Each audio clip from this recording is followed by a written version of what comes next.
that's why as a kid I used to watch scary movies, and I would watch it like this. It's because I wanted to be able to have the confront to deal with really weird stuff if it came up. And that was like my training wheels, for that. So I'm ready. And I even do battle in my dreams. I'll wake up telling somebody off. I think I've been trained from being a child. I think when I was plagued, he'd be there and he'd be frightening me, and I'd shrink him down in my head really small, and I'd push him away like he was energy. But he would come back in a much more frightening. I used to call him the granite man. He looked like he was made of rock, and he used to come out. Really? And I was only little, because I remembered the house that we lived in, and we moved from there when I was 7. So I was probably about 4 or 5 when I started consciously knowing that it wasn't right what I was seeing. And I tried telling my mum and dad, and they say it were a nightmare. He'd come out of the wall, and he looked like he was made of like rocks, and I absolutely terrified of him. So much so that I actually got a pen and made the wall black so he couldn't come through. And you imagine how done I got off my parents for that. But that was my way of blocking him out, but it didn't work. So I pulled the wallpaper off the wall. I thought, right, if I pull the wallpaper, he can't come through, but that didn't work. So he would plague me, he would terrify me. But eventually I wasn't scared of him anymore. It didn't matter what he sent, I wasn't frightened of him anymore. And I thought when I moved, my mum was pregnant with my sister, and we were moving. And I said to you earlier, I think at the time I thought I'd lived in a series of haunted houses. I didn't realise it was me. I thought when we went to the new flat, I thought we're going to move in the new flat and it's done. He'll never be able to get me again, because he'll come to the bedroom and I won't be there. First night in the new flat, there he was. Oh, it was awful. It was absolutely awful. And I couldn't explain it to my parents. I couldn't tell them. They just seemed this naughty kid. I ended up at sleep clinic and everything, honest to God. I'm doctors injecting me, trying to get my brain to shut down so I'd go to sleep.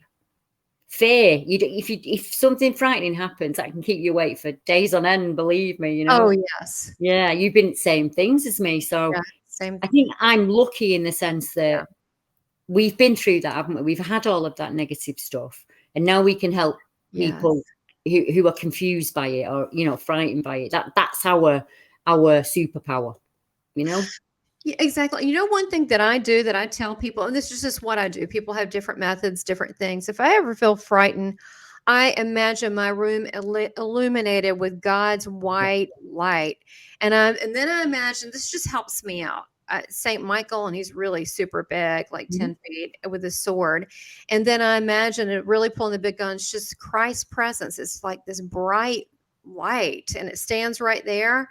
And then I imagine, if I'm really frightened, like a legion of battling holy angels. And all I know is that works really well. Because my intention is like, I'm ready for divine battle back up. And they can see all that in these higher states. They can see, oh, you're going there. I'm like, yeah, I'm going there. We're doing this. We're doing this. Yeah, and so that it does help, and sometimes I'm out in public, I'll put a white like God bubble around me, or an egg, and that egg can have fire outside of it, like St. Michael's blue flames, or it can be mirrors. There are little tricks that I do, but these higher level frequencies know that. I think that when you become more sensitive, you become more sensitive. So seeing these kinds of things. I didn't create that thing I saw on TV, right? It was already there. And so I just happened to see it. And so when you're more aware, I've been in the forest and heard fairies giggle. Was I looking for that? No. So I don't freak out over those things. I go, wow, that's interesting. I really didn't expect that. Just accept it. And once you accept it, it ramps up a little bit. It's like riding a bike. Once you ride the bike without realizing Dad's not got the seat anymore, you just ride your bike, don't you? So I say to people, it's like swimming. It's like anything. It's like a muscle memory. Once you accept, say you're at home. For most people, it starts out as like little lights in the corner of their eye, possibly, or they'll see it as shadow. And I say to them, once you accept that as normal, that everybody sees that, you'll hear tapping or knocking, or you'll get your name. And once you accept that that's not frightening, then it opens you up again. And we get downloads every now and then. For me, it's always a buzzing in my ear when it comes, and it's always For me, it's always my chest area in here. Right area, zzz, and then if it's something dark, it's my chest. That's how I feel it. And I can walk into an area and it's layers. So I'll see anybody that's been murdered there, but I'll see right back in time. So I have to sort through the layers to work out what I'm actually there for. Exactly. Because you could have some nice ghost people meeting you at the door going, we need to talk before you go in. There's some bad stuff. And they're cool. But then you go in and there may be someone cleaning the house in there that's a ghost. But then there's layers of things, and then you can have portals, and then you can have, or I've seen creepy dimensional stuff crawling on walls. I'm like, that is not of this world. Yeah, I know. And it's unpleasant. I've spoken to grown men, like men who are, one of my witnesses is 6'7". He's a big Viking of a man. And he was driving home about 2 o'clock in the morning because his job, that was when he finished his job. And he saw something at the side of the road, and it wasn't reptilian in any way, shape or form, but it was this humanoid shape that absolutely bloody terrified him. And he said to me, Debbie, I'm the person people come to when there's trouble, and I can't drive that road to work tomorrow. I'm going to do it. And people don't realise that. And then I said to him, put me on the phone. Put me on the phone while you're driving home, and I'll be in that car with you in spirit, and we'll do it. Yeah. And that's, you have to do that over time. Or the girl, she was on Swannington Lane with a sister driving a car, and she saw a creature cross from one side of the path to the other. And her sister flicked the car lights on and illuminated it. And she said it was the worst thing it could have done, because when it looked at us, it had 6 sets of eyes.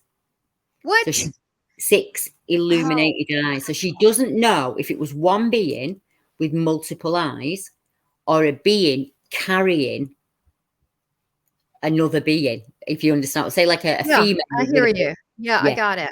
Like a little baby. Yeah. Yeah. And I said, so you don't have to know. It's not for you to find the answer. What you've got to do, she's got to go out again the day after, hasn't she? She's still got to walk the dog. So she'd go into the woods and she'd have me on FaceTime. And I'd say to her, right, can you make it to that tree? And she'd do it and come out. Because that's how I did it. And then the next time we'd make it to another tree and she'd come out. Right. I've got stories like this that just go on and on. I've got a lady in Cornwall. She was out she said, she's camped out on Dartmoor. Everybody in the world's heard of Dartmoor Beast and Exmoor. You don't go in those places if you're just scared you can't. And she'd taught people to stay out there survival-wise. And she said, I walked down the farm lane on a lane that I have walked most of my life, and I walked into something hunting. There was something up on that hill, Deborah, that was driving something down to another group. And I knew that I'd walked into a hunting situation. And I asked her what she felt it was, and she said she had no idea of knowing, but what she felt was the fear. And when I describe it, we're talking about a Tudor, sort of like 17th century, beautiful building on the coast, on a cliff. And she packed up and moved to the town because she was terrified that they'd keep coming to the house. And I said to her, I think you've walked into something. I don't think they were there for you. I think you were just in the wrong place at the wrong time. You are what I call an unfortunate fortunate. You've had this experience. Yes. And most people would say, oh, I'd love to experience something like that. But a lot of people think you could not walk a mile in my shoes. You'd turn your ankle. Some of the things that people have to go through. I have seen crazy stuff. I have, like you, I have. And I laugh to myself because I'm going, if people saw even a part of what I saw, either two things would happen. They wouldn't believe it. They'd lock you up.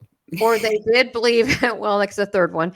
And then the second one would be, they would not be able to handle it. They wouldn't know how to process that. So, I totally understand. But now my mind just goes there like yours. I was on a cruise ship, and at the back of the ship, it was about the last day before this is 2 years ago, before I was supposed to leave.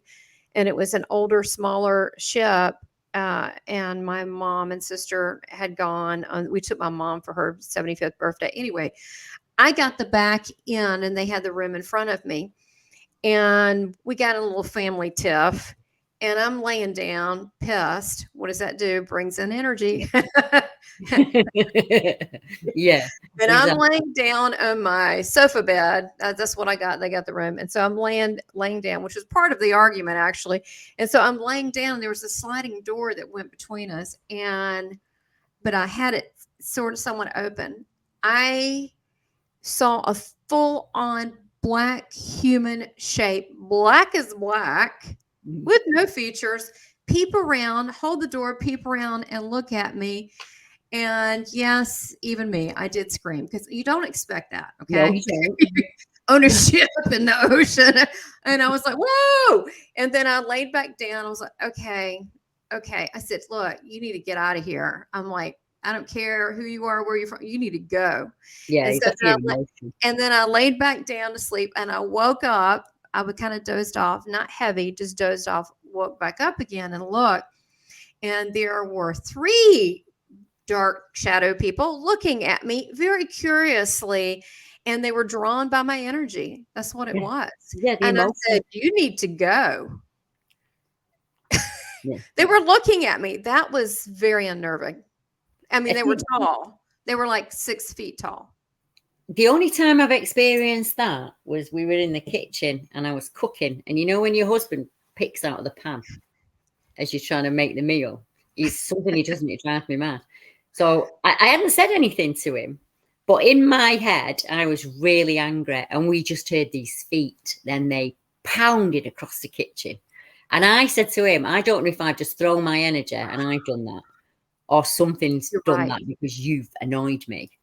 Because we can throw our energy in humans, we can do that. And I don't know to this day, but those feet, those thumps shook the house. And my daughter was in her bedroom and went, what was that? And I said, oh, Dad's annoyed me. That's how normal it is to me. But these thumping feet. But back in my 20s, that would have terrified me. You know, I'd have been really frightened about that back then. Yeah. Right. We can do some of this stuff ourselves. For example, I have talked to people that have had so much turmoil, they've literally created another being. That's just this anxiety being. And it's now opening cabinets and it's a poltergeist. And I'm like, yeah, it's actually, you're doing that. But with this, with me, they really were there. I think they had a connection to someone on the ship. Or a connection, and they were curious. I didn't feel it was creepy, sure, but I felt like they were more curious. Yeah, and trust that. If that's the feeling that you get from them, always trust your gut. You know, never second guess your gut. It'll keep you alive. It really, really will. And people go, "Oh, these dark things are bad." You know, maybe so, but at that moment, it just felt like they were curious because of the energy, and it makes me feel sad. And I said, you know, you can go. You don't have to be a shadow of yourself here. So glad you said that. You know, because I do a lot of that. I say to them, you're not trapped here, don't you? Because some things will trap them to the land. And then you give them the choice. You say, when we went to the barrow, when I said to you earlier about the barrow, we went there and this thing just, he was as dark as anything and he was right at the back of me. But I was determined not to be frightened of him. And I turned to him and I said, don't you be angry at me. I didn't put you here. Yeah. So you can stay here, or you can come with me, or you can make your own mind up, but you won't frighten me again. And he was so shocked that I'd actually given him a choice and said to him, like, it's up to you. It's your own destiny. But don't you be angry with me about it, because I didn't tie you to this land. And I think he needed to hear that, you know, because I was quite angry. Right. Because they're, you know, especially if they were human. I've had that before. I had to help someone. I said, you got a ghost in the back, got the history, all that. And I said, look, and they started getting mad at me, screaming at me that I'm a witch. I'm like, look, I'm not the bad guy. I'm here to help you. I really personally don't care what you do. I got some angels here. I got Jesus. Why don't you complain to them? They're a lot more patient than me. I'm just the facilitator. Okay. I don't have as much patience, but I am here to help. So it's really not needed to create a problem with me, because I am actually here as an advocate for you.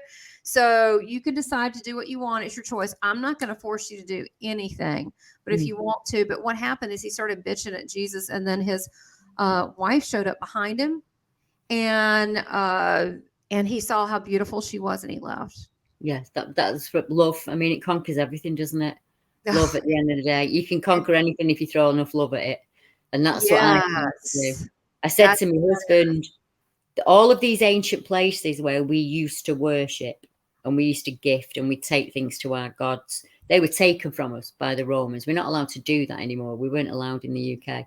And I think some of those places went negative over time. Like Stonehenge, for instance, Yeah. there would have been hundreds and hundreds of henges, but we only concentrate on that one. So one of the things that I like to do is go around to areas and find the ancient places and re-gift and say, look, I'm sorry that fellow humans have rode their bike on here or walked their dog on here. They just don't understand. They don't understand the importance of them. And like, just try and be like patient with them, because humans are a bit stupid sometimes, but you can have that conversation with energy, you can say that to them. Look, it's not done in a personal way. It's just unthinkingness on humans. We make mistakes. That's what we do. And you can change an area by doing that. It'll lighten up over time, You know what? You're speaking my language. I do that when I go to Savannah or Charleston, South Carolina.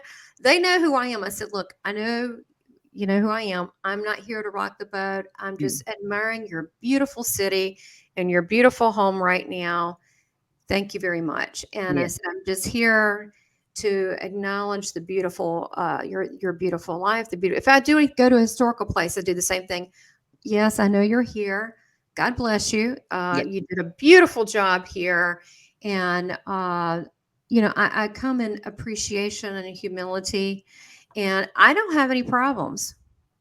But I don't tend to have any problems. I've been in places where I haven't protected myself or have made a mistake, but that was all part of learning. So I say it's either a lesson or a blessing. So I needed to learn that lesson, that I should not go unprotected into an area and expect to just be able to do what I want when I want. I went at the time when the veil was very thin. I did it without thinking. I even asked my husband where we were going, and when he said the name of the place, I went, ugh. And yet I went anyway. So I needed to learn that if my gut went, ugh, well, that was not a place I needed to be. And it was a lesson I carry with me to this day. And I say to people, it's all right to make mistakes. That's how we learn. That's how we learn. And Deborah, I think it's so powerful you passing that along to others. If you have a gut feeling, and it doesn't have to be paranormal, it could be like, no, I don't think I need to do that. I don't need to know that person. I don't need to take that job. I don't need to, for some reason, I can't explain why, but I don't need to go to this thing tonight. Then you just need to follow it. It could be, it's for your highest good. And it's the same thing, whether it's in life or the paranormal. That's terrific advice. Well, look, thank you so much for being in the Seeking Heaven show. And everybody check out Deborah's links below. And also we have several other episodes on the Sea Serpent and the British Bigfoot and the White Werewolf. So stay tuned. Thank you so much, Deborah. Good night, everybody.